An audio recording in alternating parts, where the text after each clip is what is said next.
দেখুন, আমরা সবাই কিন্তু ভারতবাসী। আমার পাশে আমার জুনিয়র রয়েছে ইমরান, ও এসছে বিহার থেকে। আমরা একসাথে কাজ করি, একসাথে পেশেন্ট দেখি, একসাথে সমস্ত কাজগুলো করি। ইমরান কিন্তু একজন প্রাউড ভারতীয়।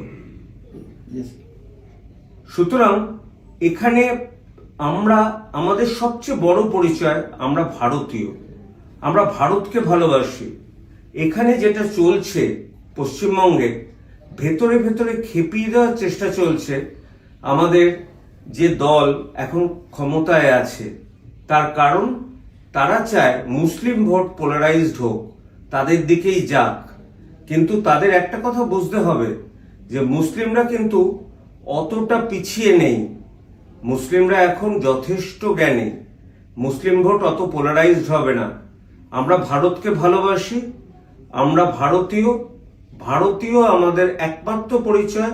সুতরাং ভোট বাক্সে তার প্রতিফলন নিশ্চয়ই দেখতে পাবে আমাদের বর্তমান যে শাসক দল সে।